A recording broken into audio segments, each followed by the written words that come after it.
अयोध्या का राजा दशरथ शादी होने के कई साल बाद भी बच्चों का ना होना देख बहुत दुखी होते थे। उनको उत्तराधिकारी ना होने की चिंता बहुत थी। वशिष्ठ महामुनि दशरथ राजा को ऐसे देख उनकी चिंता के कारण जानते हैं। राजा, महायज्ञ का आयोजन कीजिए, अब वो भगवान ही आपकी चिंता दूर कर देंगे।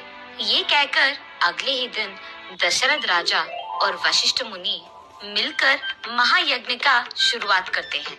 यज्ञ के दौरान एक शक्तिशाली आदमी प्रसाद लेकर उस यज्ञ की आग से बाहर आता है। इस प्रसाद को अपने 3 बीवियों में बांट दो। ये कहकर प्रसाद को दशरथ राजा के हाथ में देते हैं। कुछ ही दिनों में कौशल्या को राम, कुछ और दिन बाद सुमित्रा को लक्ष्मण और कुछ और दिन गुजरने के बाद कैकेयी को भरत और शत्रुघ्न जन्मते हैं। कुछ ही सालों में विद्याभ्यास करने के लिए दशरथ राजा उनके बच्चों को वशिष्ठ मुनि के आश्रम भेजते हैं।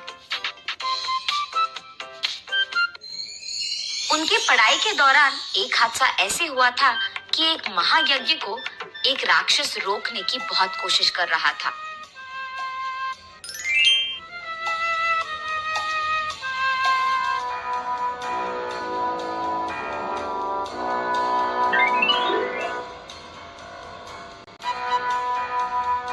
तब राम उसका ताकत और बुद्धि का इस्तेमाल करके उस राक्षस को खत्म कर देता है और यज्ञ के बीच कोई आपत्ति नहीं आने देता है।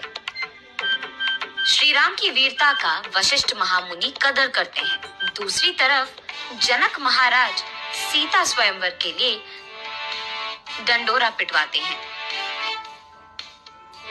ये जानकर राम के जन्मदिन के शुभ संदर्भ पे राम लक्ष्मण दोनों को सीता स्वयंवर ले जाते हैं। अत्यंत सुंदर सीता के लिए दूर दूर से राजाएं हाजिर होते हैं।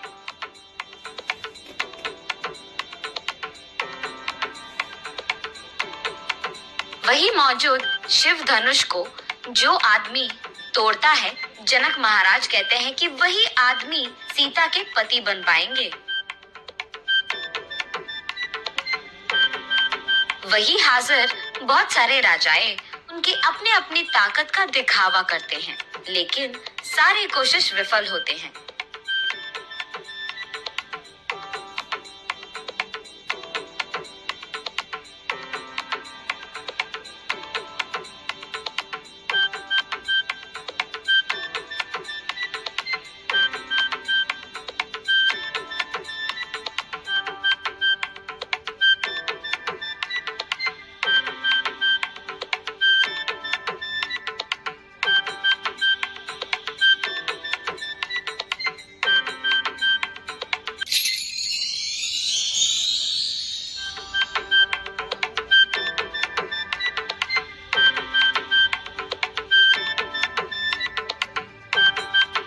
वशिष्ठ महामुनि के आदेश के अनुसार राम उस शिव धनुष को एक बड़ी ध्वनि से तोड़ देते हैं।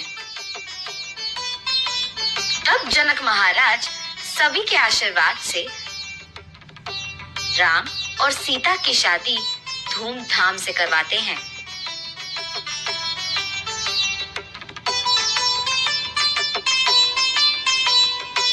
उसके बाद वो दोनों उनके घर अयोध्या पहुंचते हैं।